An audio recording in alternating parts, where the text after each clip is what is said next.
欢迎来到黎春正频道，请订阅频道，所以大家不要错过当天最热门的新闻。我们今天的时事通讯包括以下内容。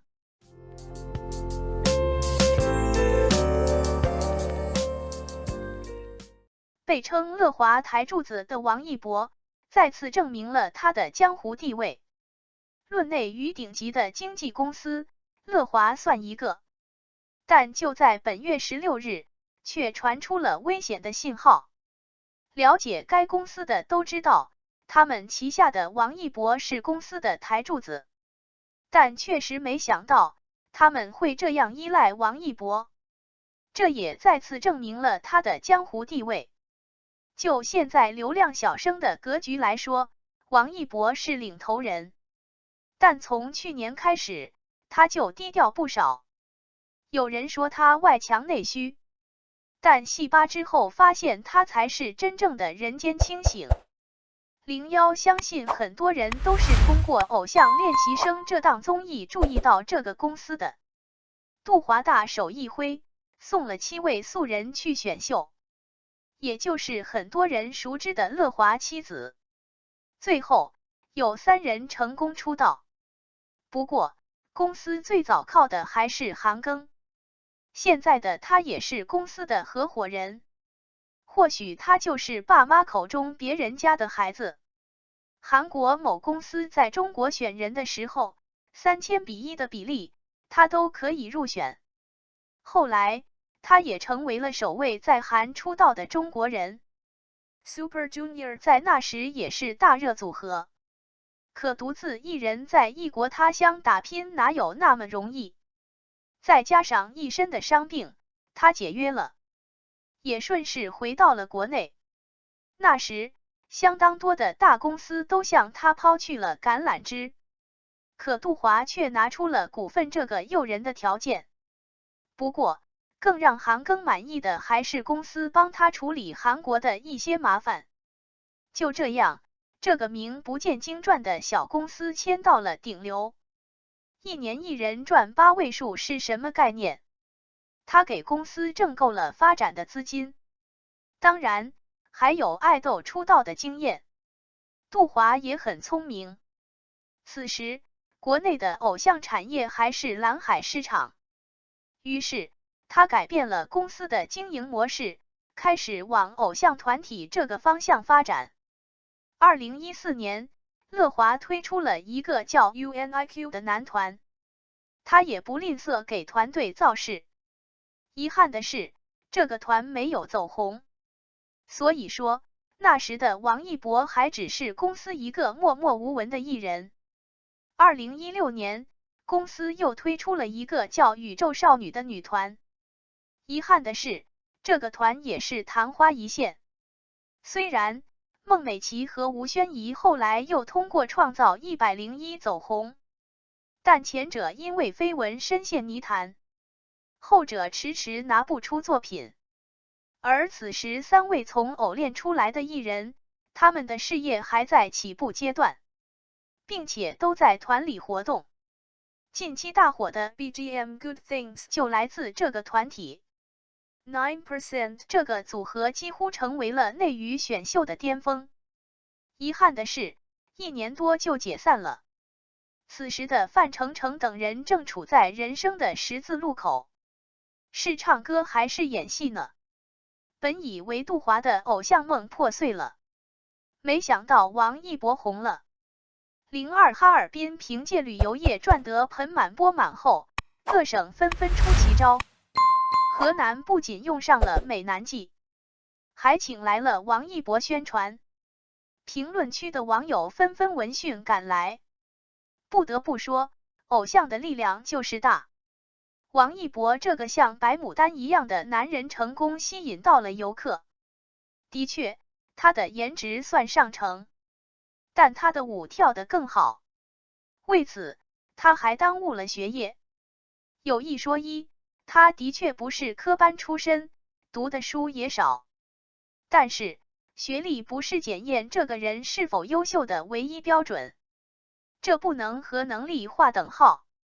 他真正诠释了努力就可以成功。11岁爱上跳舞，13岁参加全国顶尖街舞大赛，并被杜华直接选中签下。16岁就以组合的名义在韩国出道，这优秀的履历让人赞叹。这个少年比我们想象的还要优秀，但他的童年也停在了13岁。13岁就离开了洛阳，前往韩国学习。一个外来的没有名气的练习生，除了好好训练，他别无他法。在提起这段经历的时候，他只说了句非常想家。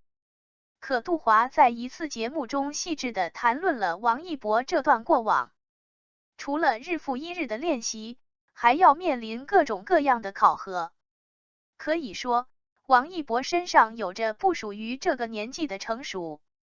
好在那时有韩庚这个师兄在。在籍籍无名的日子里，王一博第一次亮相就是当韩庚的伴舞。不仅如此，他还在表演结束的时候特意介绍了这个少年。他当然知道观众的欢呼声是给师兄的，但这也让他开心了好久。从那之后，他更加努力训练，只求能再次登上舞台。2年后，他脱胎换骨了，表现优异的他成为了 UNIQ 的成员。年少成名这一词在王一博的身上有了具象的表达。5人团队中，他的一头银发很是亮眼，洛阳白牡丹的称号就此而来。再加上他的身材也是一等一地好，可以说他具备成为偶像的一切条件。但遗憾的是，那时有 EXO 和 BigBang 等大势团体，他们团没有发展的空间，王一博也没有就此走红。直到天天向上要招小主持人，他的事业才迎来了转机。2016年，节目组为了吸引更多的年轻观众，就请来了很多人，王一博就在其中。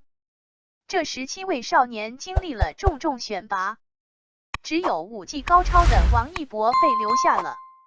这是芒果台的王牌节目，有着很大的观众基础。再加上汪涵等前辈对他的提携，观众很快就认识到了这位清秀的少年。一些导演也认为王一博的形象好，纷纷向他发出戏约。人间至味是清欢是他的第一部电视剧。有一说一，演技只能说合格。这也是王一博一直面对的争议，他的演技到底好不好呢？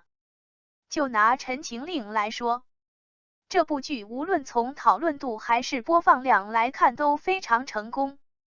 因为题材的原因，很多男星都拒绝了这部戏，比如徐海乔，再比如张彬彬，因为自己刚演完离境，他不想再饰演类似高冷话少的角色，于是就此演了。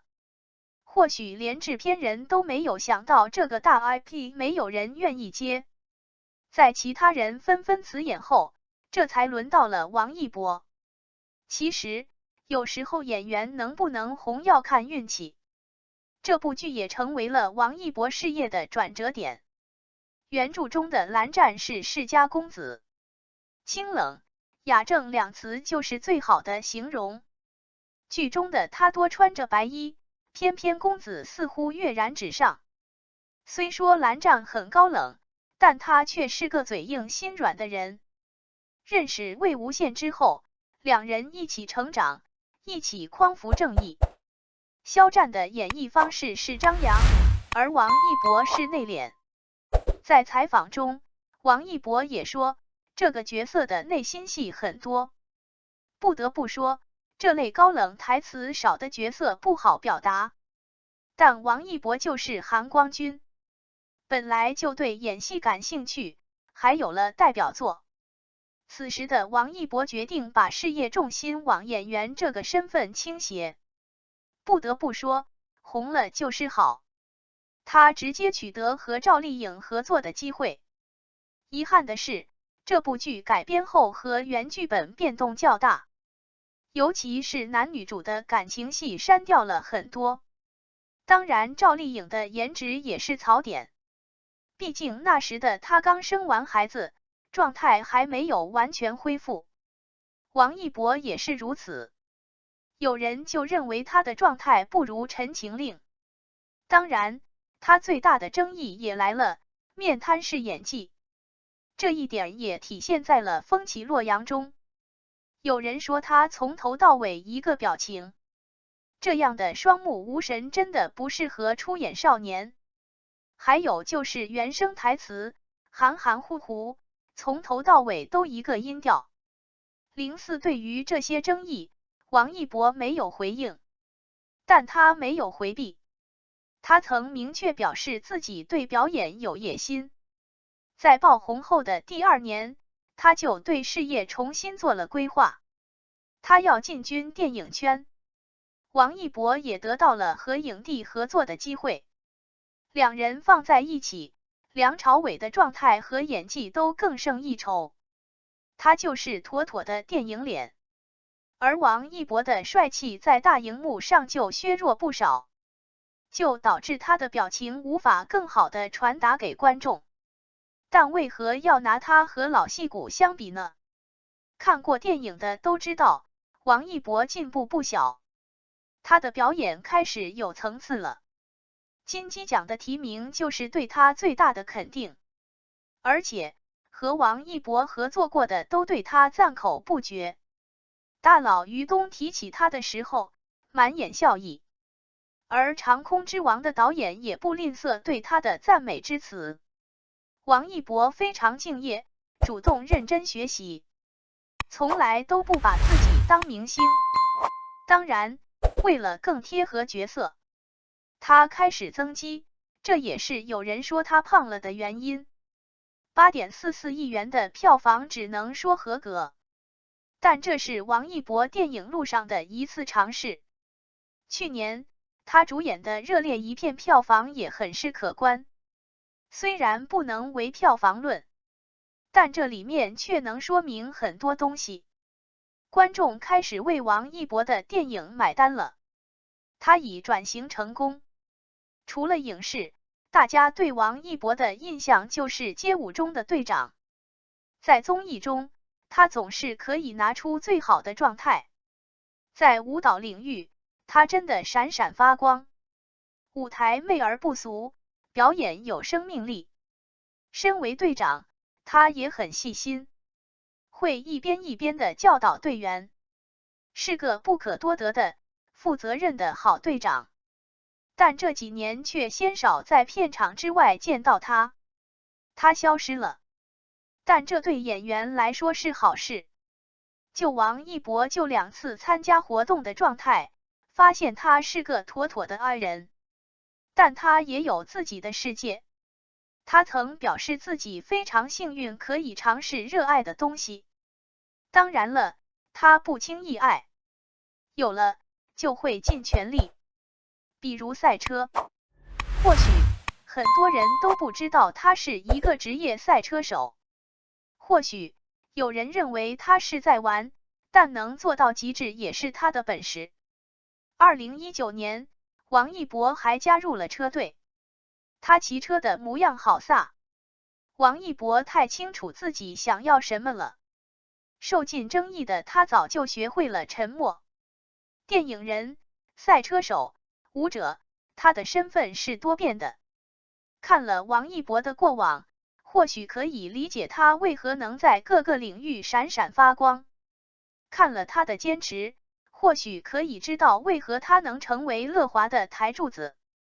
看了他的清醒，或许可以预见他未来的发展之路。今年才26岁的王一博真的未来可期。感谢您观看视频。如果您觉得本时事通讯有用，请不要忘记点赞、评论和订阅。祝您生活愉快，充满活力。再见。